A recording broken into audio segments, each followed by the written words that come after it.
በአንድ ወር 220 ሺህ ብር የሞት ፍርድ ተፈርዶባቸው የሚበሉት ምግብ አይወርድም ነበር። ጨጓራቸው ያለው 20% ነው። እጅግ በጣም የሚከረፋ የሚሸት። ታዲያ ዛሬ ግርግር በቤቱ የሚታየው በምን ምክንያት ነው? የየዕለት ተግባራቸውን ወንጌልን መስበክ ላለፉት 60 ዓመታት አገልግለውታል። ከ38 ጊዜ በላይ የሞት አደጋ ደርሶባቸዋል። በተለይም ደግሞ አብዛኞቹ በወንጌል ምክንያት የሞት ፍርድ ተፈርዶባቸው እግዚአብሔር በሚያስደንቅ ምሕረትና ቸርነቱ አድኗቸዋል። እኚህ ሰው ጌታን ላለፉት 60 ዓመታት አገልግለውታል። 60 ዓመት ዕድሜያቸው አይደለም፣ ጌታን ያገለገሉበት ዘመን ነው። የመጀመሪያ ያገኘናቸው ሐረር አካባቢ ለአገልግሎት በሄድንበት ወቅት ነበረ። ወደ ሐረር የሄድነው ለአገልግሎት ቢሆንም ነገር ግን በሐረር ያሉ የወንጌል አርበኞችን በሰርፕራይዝ ጉብኝት ለመጎብኘት ሰዎችን በጠየቅን ጊዜ አብዛኞቹ ሰዎች የጠቆሙን እኚህን አባት ነበረ፣ ፓስተር ተክለመድን ከተማ። ወደ እሳቸው ቤት ድንገት ነበረ የሄድነው። እሳቸውም በዕለቱ የተለየ ተግባር እያከናወኑ ነበረ።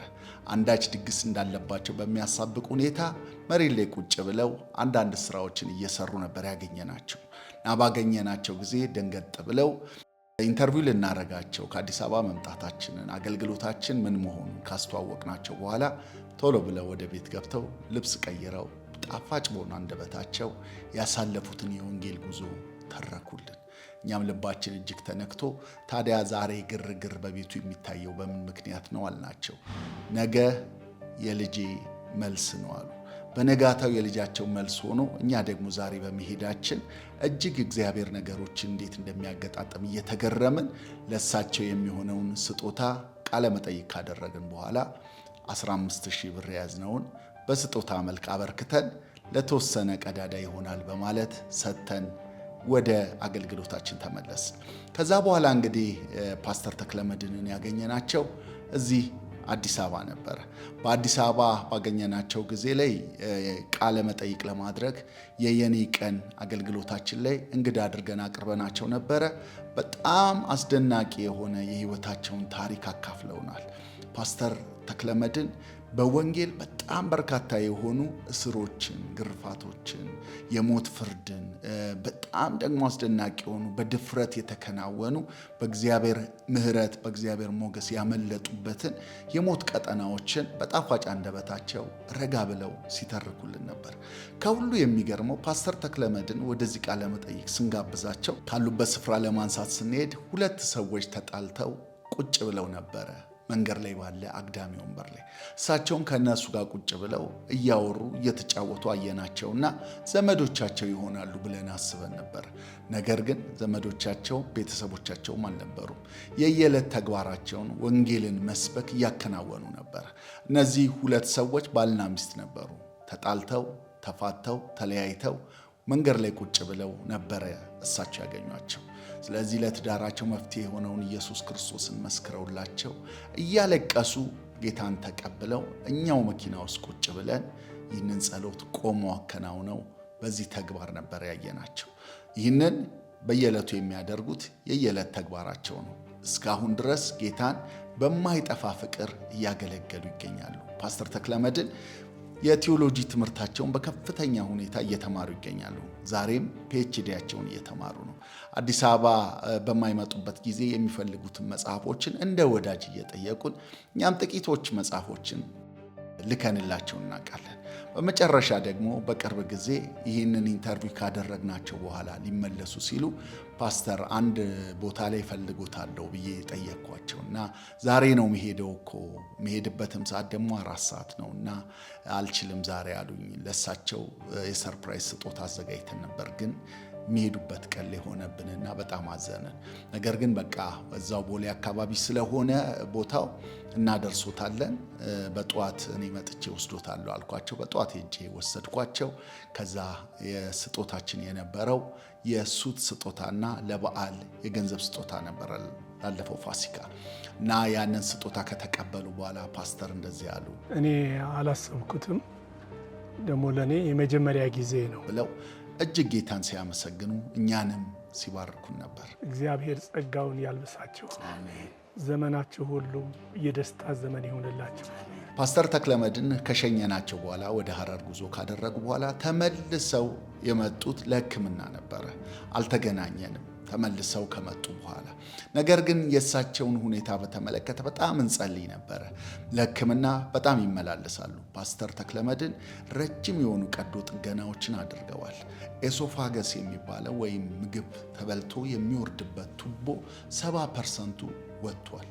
80% ጨጓራቸው በቀዶ ጥገና ወጥቷል።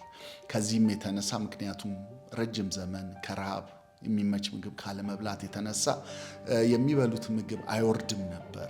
ረጅም ጊዜ 4 ቀን 3 ቀን ጉሮሯቸው ላይ ተቀምጦ ከዛ ተመልሶ ሲወጣ እጅግ በጣም የሚከረፋ የሚሸት የሻገተ ነገር ነበር የሚወጣ።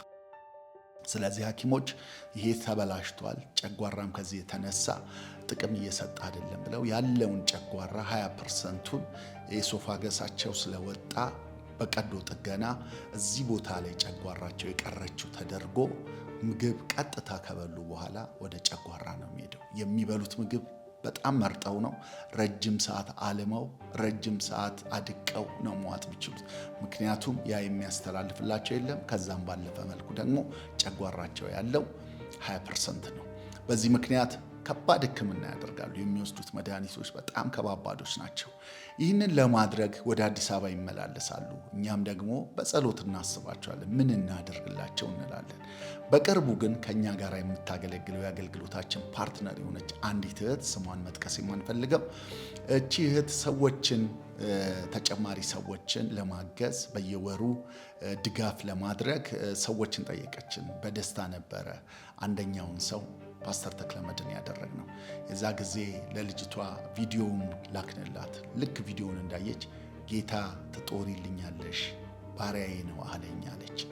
ከዛ በኋላ ወዲያውኑ 20 ሺህ ብር ላከችላቸው። ያ ብቻ አይደለም። በጣም የሚደንቀው ነገር ከ20 ሺህ ብሩ በኋላ ስለ ሕክምና ካወራቻቸው በኋላ ለሕክምና የሚሆን 100 ሺህ ብር ጨመረችላቸው።